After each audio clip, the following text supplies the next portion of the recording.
모두 찬양 감사합니다. 말씀 보도록 하겠습니다. 오늘 말씀은 디모데전서 3장 1절부터 7절까지 말씀입니다.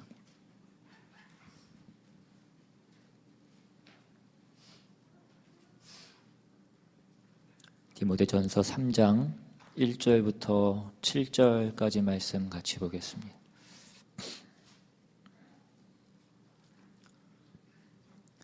찾으셨으면 한 절씩 교독해서 읽겠습니다. 제가 먼저 읽습니다. 미쁘다 이 말이여 곧 사람이 감독의 직분을 얻으려 함은 선한 일을 사모하는 것이라 함이로다.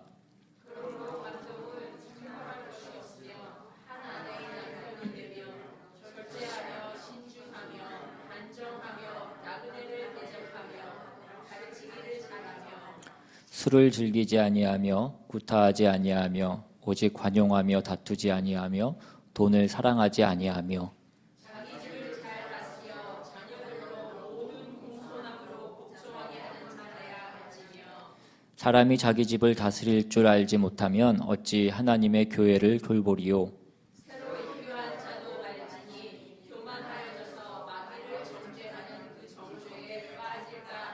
같이 했습니다.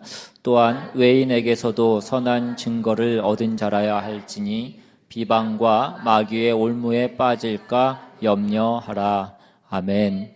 기도하겠습니다. 하나님, 오늘 우리가 이 시간 주님의 말씀을 듣기를 원합니다.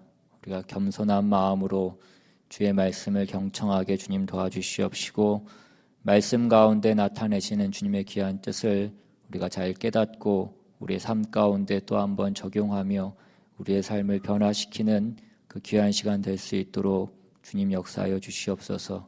마치는 시간까지 주님 함께하여 주시옵시고 감사드리며 예수님의 이름으로 기도합니다. 아멘. 오늘 본문 말씀은 제목에서도 말씀드린 것과 같이 감독의 직분에 대해서 말씀하고 있습니다. 감독이라는 것이 무엇입니까? 우리가 성경을 볼 때에 그 성경에 나오는 어떤 그 단어를 우리가 생활하고 있는 이 시대의 어떤 단어로 그렇게 생각을 해서 그 성경의 내용을 우리가 이해하고 그렇게 파악하는 그런 경향들이 있습니다. 그래서 오늘 본문에 나오는 이 감독이라는 것도 어떤 그 뭔가를 정말 감독하는 그런 어떤 절대적인 권력을 가진 그런 사람으로 그렇게 오해할 수도 있습니다. 그런데 오늘 본문에 나오는 이 감독이라는 말은 어떤 그런 절대 권력자를 가리키는 것은 아닙니다. 오늘날의 어떤 그 감리교회에 있는 그 감독처럼 그 뭐 수십 수백 개의 교회를 치리하는 어떤 그런 직분을 얘기하는 것도 아니고 또 그 캐톨릭 교회에서 그 휘황찬란한 어떤 그 가운을 입고 그 미사를 집례하는 어떤 그런 고위 성직자를 얘기하는 것도 아닙니다. 이 신약 성경이 쓰여질 당시의 어떤 교회는 오늘 우리가 경험하는 교회와는 여러 가지 면에서 다른 부분들이 있습니다. 당시에는 어떤 별도의 예배당을 가지고 있는 교회도 거의 드물었고 또 대개는 집에서 가정에서 그렇게 모여서 예배를 드렸습니다. 당시 로마 시대의 그 도시의 집들의 어떤 규모를 감안했을 때에 아마 오늘 여기 모인 우리 식구 정도 어떤 이 정도의 숫자가 모여서 예배를 했고 많아봤자 한 50명 정도가 아마 맥시멈이었을 것입니다. 이 디모데전서가 쓰여졌던 그 도시였던 에베소 같은 경우에는 그래도 상당한 큰 도시였기 때문에 아마 도시 안에 이런 교회가 여러 군데 있었을 것입니다. 그래서 한 도시에 이렇게 흩어져 있는 교회를 돌아다니면서 이렇게 말씀도 가르치고 또 사람들을 돌보도록 하는 그 어떤 지기를 위임받은 사람을 감독이라고 그렇게 합니다.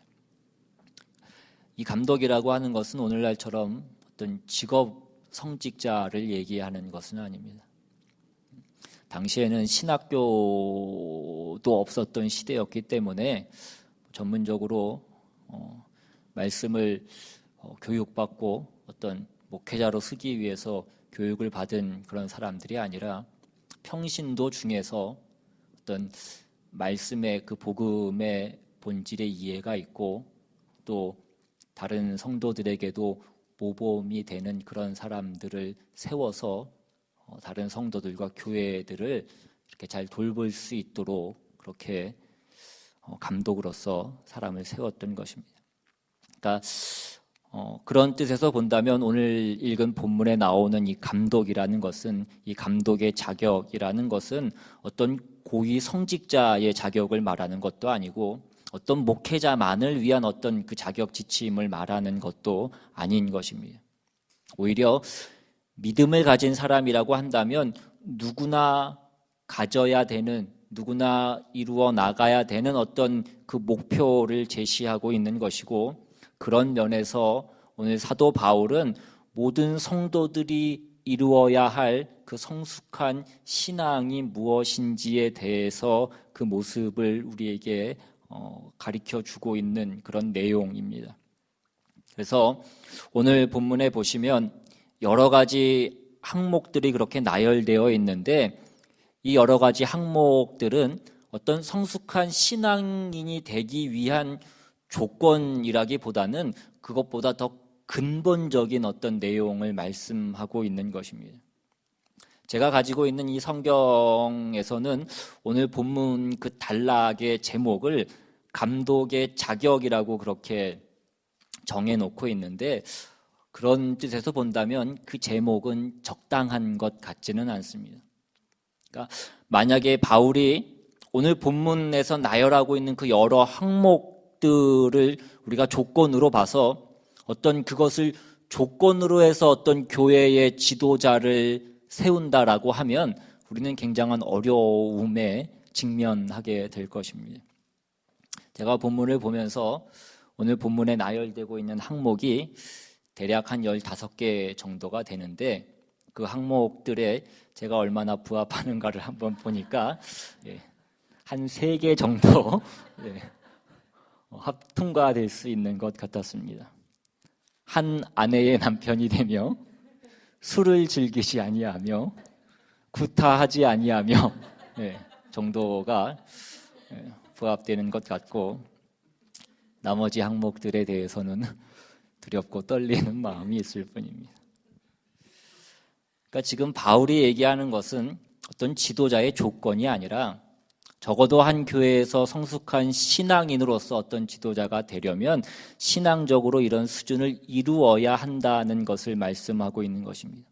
그러니까 절제하며 신중하며 단정하며 나그네를 대접하며 가르치기를 잘하며 술을 즐기지 아니하며 구타하지 아니하며 오직 관용하며 다투지 아니하며 돈을 사랑하지 아니하며, 이와 같은 일들은 어떤 규칙들이 아니라 신자가 자기의 본분을 지키는 일에 관한 것을 말씀하는 것입니다. 신앙인으로서 자기의 그 신자된 본분을 지키는 최소한의 내용과 수준을 말씀하고 있는 것입니다. 우리가 기독교 신앙은 베드로가 고백하는 것처럼 주는 그리스도시요 살아계신 하나님의 아들이시니다 라는 그 고백으로 대표될 수 있습니다. 또한 나는 예수님을 믿습니다. 예수님이 나의 구주이시고 예수님이 내 죄를 대속하셔서 십자가에 달리시고 부활하셔서 우리를 구원하셔서 우리가 구원을 받은 것을 내가 믿습니다 라는 것으로 대표할 수 있습니다.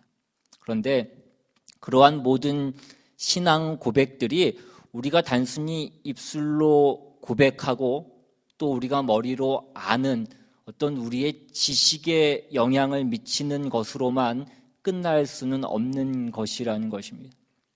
기독교 신앙의 고백이라는 것은 결국 한 인간의 전 존재와 전 인격에 영향을 미치고, 그래서 그것이 우리의 삶의 어떤 모든 내용과 어떤 목표와 어떤 방향과 어떤 자세를 변화시키는 데까지 나아가야 되고 그것에 영향을 미쳐야 되는 것이 맞다라는 것입니다.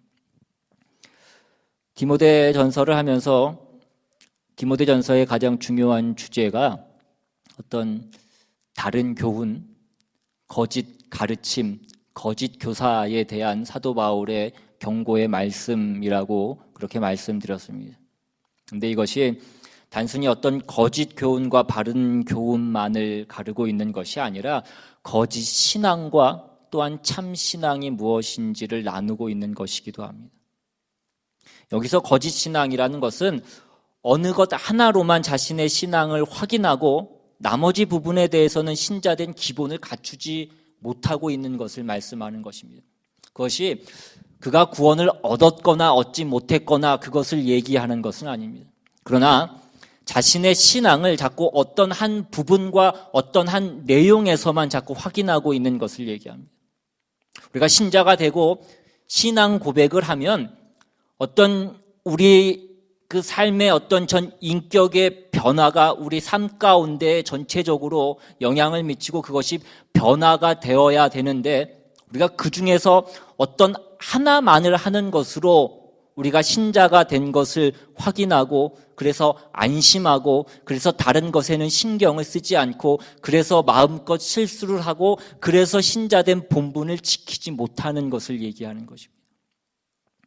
그러니까 성숙한 신앙인 어떤 지도자의 자리에 서야 하는 사람들은 교인들을 가르치며 모범을 보여야 되는 것이기 때문에 그가 기독교 신앙의 가장 중요한 내용이 무엇인지를 이해하고 있는 것뿐만 아니라 그것이 그의 삶 가운데 어떤 변화와 영향을 주고 있는가를 묻기 위해서 지금 이 구체적인 내용들을 열거하고 있는 것입니다. 우리는 예수를 믿는다고 하면 어떻게 살아야 된다라고 그렇게 얘기합니다.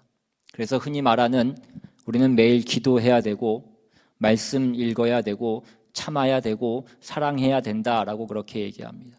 그러나 그렇게 해서 얻어지는 결과가 신앙은 아닌 것입니다. 신앙이라는 것은 결국 예수 그리스도와의 만남인 것입니다. 그 만남이 우리를 변화시키는 것입니다. 예수 그리스도와의 만남이라는 것은 기독교 신앙의 핵심이 결국 예수 그리스도 안에 있는 것이고 그래서 예수 그리스도를 만나야 되고 예수 그리스도께만 붙잡힌 바 되었을 때에 변화되는 그 일을 통해서 나타나는 것이 결국 신앙이라는 것입니다. 기독교에서 진리란 예수 그리스도 자신, 그분 자신을 지칭하는 것입니다. 예수 그리스도가 길이요 진리요 생명이십니다.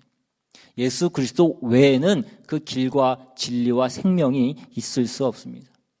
그 얘기는 다시 얘기해서 뭐냐면 예수 그리스도를 만나고 그분에 의해서 영향을 받아서 신앙이 생기는 것입니다. 그래서 그 신앙은 예수 그리스도를 쫓아가는 것으로 나타나게 되어 있다는 것입니다.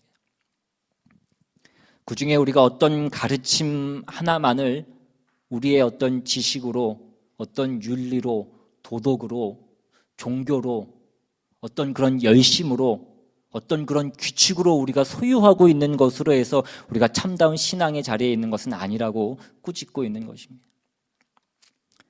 마태복음 16장 24절에 보시면 이에 예수께서 제자들에게 이르시되 누구든지 나를 따라오려거든 자기를 부인하고 자기 십자가를 지고 나를 따를 것이니라 라고 그렇게 말씀합니다. 여러분, 우리는 우리로부터 무엇을 만들어낼 수가 없습니다. 우리의 가르침은 예수에게로 인도하는 것이지 우리를 증명하는 것으로 그것이 사용되어질 수 없습니다. 그래서 절제하며 신중하며 단정하며 나그네를 대접하며 가르치기를 잘하며 술을 즐기지 아니하며 구타하지 아니하며 오직 관용하며 다투지 아니하며 돈을 사랑하지 아니하며가 나오고 있는 것입니다. 우리는 여기 나온 이 항목들을 다음과 같이 다시 풀어서 얘기할 수 있습니다. 절제한다라는 것은 분수를 넘지 않는 것을 얘기합니다. 신중하다는 것은 분별이 있고 건전한 판단력이 있는 것을 얘기합니다. 단정하다는 것은 어떤 질서가 있고 균형이 있는 것을 얘기하는 것입니다. 나그네를 잘 대접한다는 것은 인색하지 않고 긍휼한 마음이 있는 것을 얘기합니다. 가르치기를 잘한다라는 것은 단순히 어떤 지식을 잘 전달하는 것을 얘기하는 것이 아니라 상대방이 이해할 때까지, 납득할 때까지 기다리며 돕는 것을 얘기하는 것입니다. 구타하지 않는다는 것은 성질을 내지 않는 것을 얘기합니다. 관용하며 다투지 않는다는 것은 꼬투리를 잡지 않고 덮고 싸매려고 하는 것입니다. 돈을 사랑하지 않는다라는 것은 세상을 목표로 하지 않고 세상의 것으로 힘을 삼지 않는 것을 얘기합니다. 우리가 예수를 만났고 우리의 신앙 고백이 그 예수를 고백하는 것이라면 우리가 이 중에 어느 하나를 잘함으로써 우리가 신자인 것이 아니라 우리의 전 인격과 우리의 전 인생이 우리의 모든 삶의 정황과 그 삶이 우리에게 도전하면서 우리의 반응을 요구하는 그 모든 부분에 대해서 우리가 예수 그리스도를 닮은 자로서의 그 모습과 어떤 그 달라진 그 변화가 나타나야 된다는 것입니다. 이것은 억지로 하는 것이 아닙니다. 이것이 참된 신앙이고 이렇게 하는 것이 참된 교회의 지도자요, 어른이요, 신앙의 진수와 본질을 그 모범으로서 제대로 보이고 있는 것이라고 말씀하는 것입니다. 그런데 우리는 이렇게 하는 것이 굉장히 어렵습니다. 왜 어렵냐면 우리가 가진 신앙이라고 하는 것이 어떤 현실의 간절한 필요를 가지고서 우리가 대부분 예수를 만났기 때문에 그렇습니다. 어느 하나를 너무 크게 경험하고 그 감격으로 인해서 대부분 다른 부분들을 우리가 놓치고 있기 때문에 그렇다는 것입니다. 병이 낫고 망해가던 사업이 잘 되고 끝에서 1, 2등 하던 자녀가 갑자기 대학에 합격을 하고 그런 것들로 인해서 그 감격이 너무나 커서 그냥 좋으신 하나님, 복 주시는 하나님, 내 기도에 응답하시는 하나님, 그런 하나님으로만 우리의 어떤 생각 가운데 고정되어 있는 것입니다. 또 어떤 사람은 그 반대급부로 그냥 고귀하고 우리의 관념과 생각 속에 있는 어떤 윤리와 도덕의 하나님으로 그렇게 멈춰 있는 사람들도 있습니다. 우리의 삶의 모든 상황 가운데에서 우리의 인격이 그리스도의 마음을 가지는 그 총체적이고 종합적인 그 신앙의 균형이 우리에게 있지 않다라는 것입니다. 적어도 교회 안에 어른이 되어서 하나님이 세우심으로 어떤 그 교회의 지도자로 모범을 보이거나 가르치게 되면 이런 균형 잡힌 신앙이 갖는 어떤 인격과 그 인생과 그 어떤 세계에 대한 그 신앙관을 가지고 있어야 된다는 것을 말씀합니다. 그것은 억지로 배우는 것이 아니라 신앙인이라면 세상과 타협할 수 없고 세상 사람과는 다를 수밖에 없는 것이 나타나야 된다는 것입니다. 오늘 본문 4절 이하에 보시면 그래서 자기 집을 잘 다스려 자녀들로 모든 공손함으로 복종하게 하는 자라야 할지며 사람이 자기 집을 다스릴 줄 알지 못하면 어찌 하나님의 교회를 돌보리요? 라고 그렇게 말씀합니다. 이 말씀은 교회를 돌볼 때에 가정을 돌보듯이 하라는 말씀입니다. 이것은 앞에서 언급하고 있는 그 모든 항목들보다도 조금 더 나아간 조금 더 적극적인 자세를 우리에게 말씀해 주고 있습니다. 자기 집을 다스리듯 하라는 것은 자기 식구를 다스리듯 하라라는 그런 말씀입니다. 이것은 생명을 다스리는 것이고 자기 사랑하는 가족을 다스리는 것입니다. 그러니까 교회 안에서는 어떤 경직된 법으로만 다스리는 것이 아니라 어떤 기계적이고 엄한 규칙으로만 다스리는 것이 아니라는 것입니다. 여러분 교회 안에 보시면 대부분 자기가 하는 실수가 무엇인지를 모르고 실수하는 사람들이 대부분 내가 잘못하고 있는 것이 무엇인지를 잘 모르면서 우리는 잘못합니다. 지금 이 말씀을 들을 때도 우리는 다른 사람이 생각날지 모르지만 저와 여러분 모두가 그렇습니다. 우리가 신자들을 보면 우리가 조금 전에 설명드린 바와 같이 하나님을 만난 어떤 그 경로와 그 이후의 삶이 모두 다 다릅니다.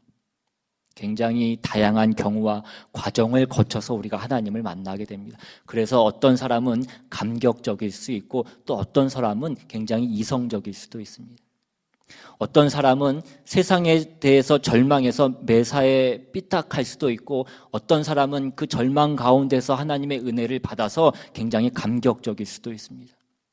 그래서 내가 감격한 것과 또 내가 깨달은 것을 상대방은 가지고 있지 않을 수도 있습니다.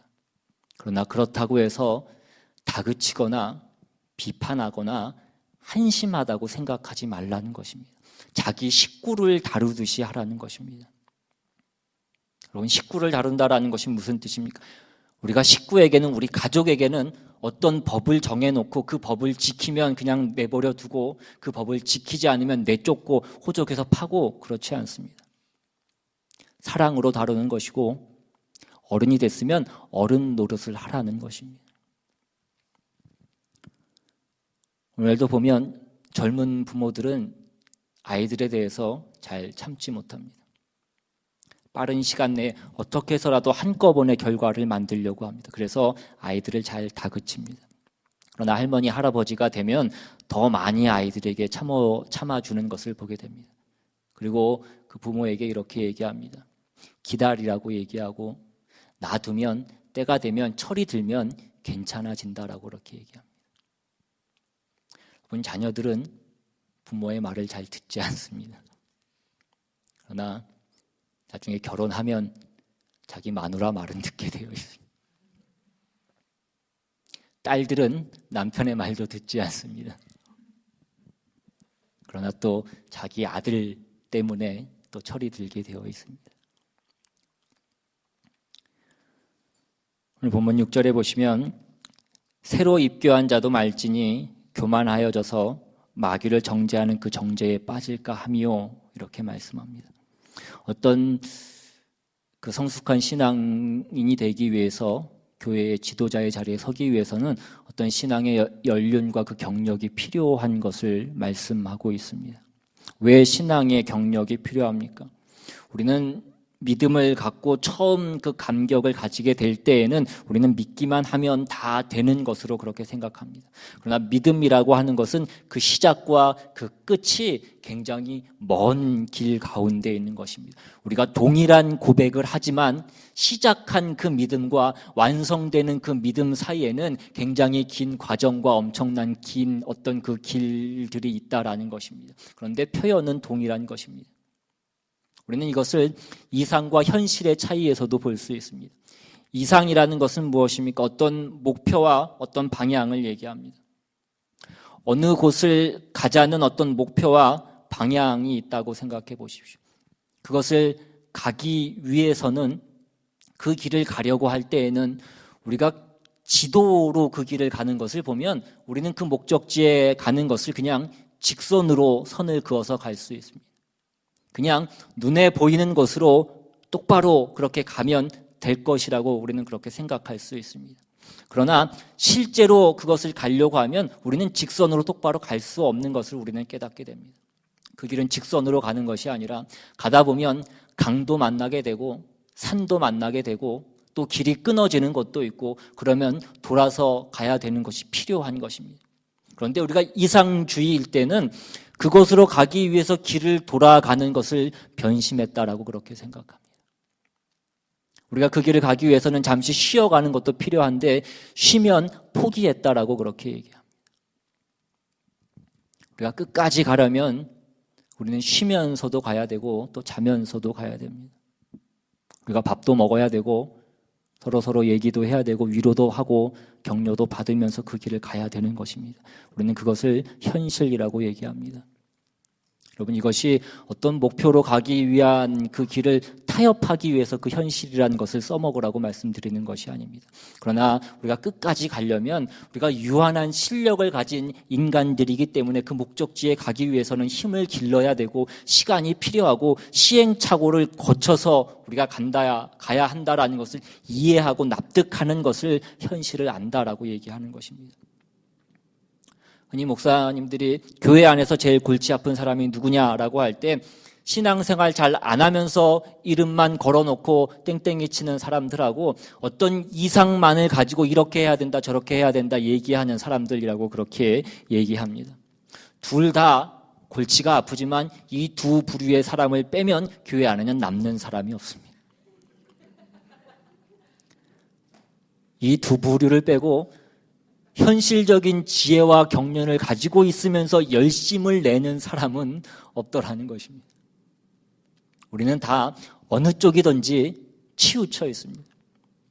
그래서 우리는 말씀을 따라서 우리 자신을 점검해 봐야 됩니다. 나는 어느 쪽에 장점이 있고 어느 쪽에 약점이 있는지, 내가 어느 쪽에서 어떤 그 균형을 잃어버리고 있는지 우리는 말씀 가운데 우리 자신을 점검해 봐야 되는 것입니다.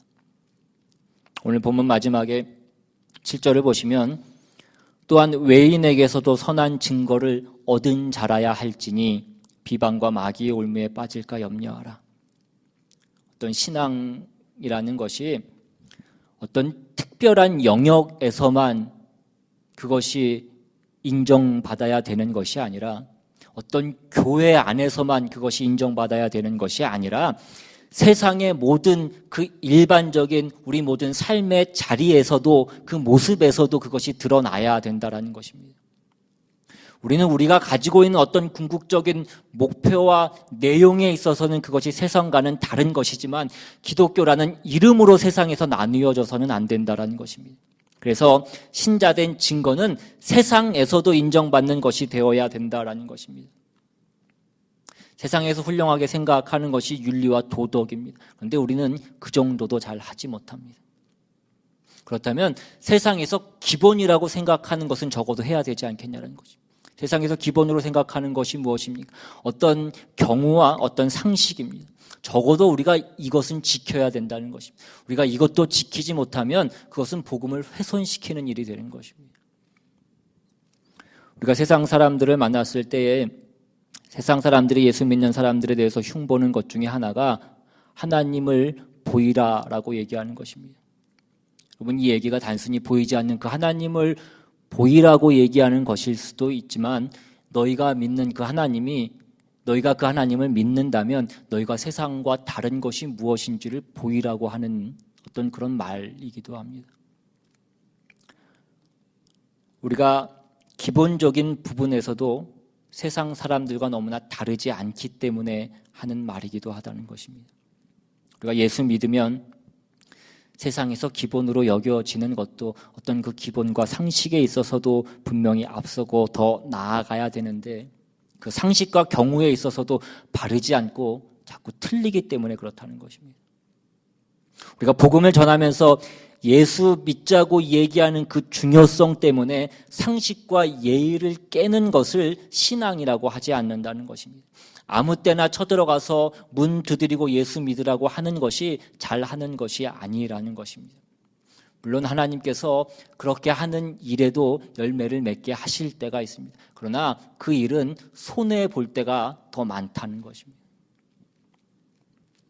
예수 믿는다라는 것은 그 삶의 자세와 기본에서 상식과 경우를 넘어서야 됩니다. 이런 것들은 다 우리가 가지고 있는 기독교 신앙이 예수 그리스도의 인격과 그 속성과 그 성품을 닮아야 되는 것과 직결되어 있기 때문에 요구되는 것입니다. 우리가 이 모든 것들을 필수적으로 가져야 되는 것이라는 말씀입니다. 그리고 예수 그리스도를 믿는다고 고백하면서 예수 그리스도를 닮지 않고 예수 그리스도의 그 성품과 그 인격의 영향을 받지 않으면 말이 되지 않는다고 말씀하는 것입니다.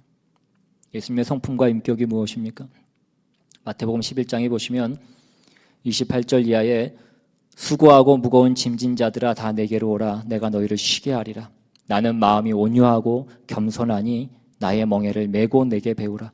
그리하면 너희 마음이 쉼을 얻으리니 이는 내 멍에는 쉽고 내 짐은 가벼움이라 하시니라. 예수님께서 당신이 진 짐이 가볍다라고 그렇게 선언하십니다. 여러분, 예수님이 지신 짐은 십자가의 짐이었습니다.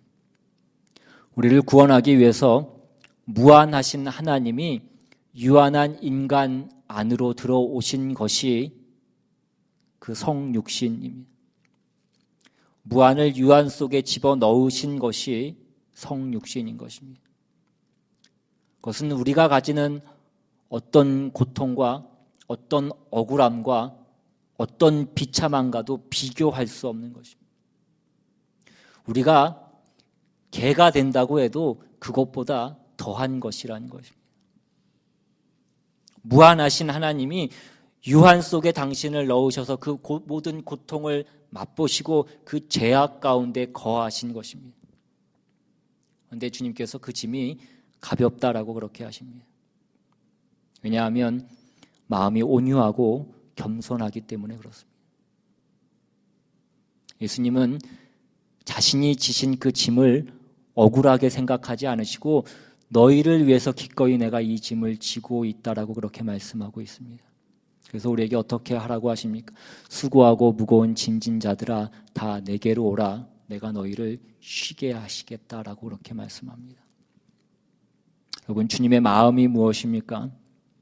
그것은 모든 신자가 고백하는 모든 신앙의 고백의 내용들입니다. 주님께서 가지신 것, 주님에게 속한 것은 의와 진리와 거룩함이며 길이고 진리고 생명이며 영생과 복과 모든 자랑이며 영광이며 승리인 것입니다. 그 모든 것은 천상에 속한 것이고 예수 그리스도 안에만 있는 것입니다. 우리가 이것을 가져야 되는 것이고 이것이 신앙이라는 것입니다. 교회 생활이라는 것은 이 훈련을 위해서 원수들을 묶어 놓은 것입니다. 상대방이 원수가 아니라 내가 실력이 없는 것입니다. 그것이 우리를 찾아오신 예수를 주라고 고백하는 자가 마땅히 가져야 되는 그 주님의 마음을 갖고 있지 못하기 때문이라는 것입니다. 우리가 이것으로 우리 자신을 점검해 보면 우리에게 일어나는 어떤 교회에서의 모든 일과 신자된 인생에서 일어나는 그 어떤 일도 그것이 없어져서 해결되는 것이 아니라는 것을 알게 될 것입니다. 내가 보기 싫은 사람이나 사건이 없어져서 해결되는 것이 아니라 내가 해결되어야 된다라는 것이 공통적인 것을 우리는 깨닫게 될 것입니다. 그것이 정당한 신자가 깨달아야 될 자기 성찰입니다. 보기 싫은 사람이나 사건이나 환경이 모든 하나님의 은혜와 어떤 그 사랑으로 우리에게 허락하신 어떤 그 도구고 어떤 그 실험실이라는 것을 깨달으시고 감사하실 수 있기를 바랍니다.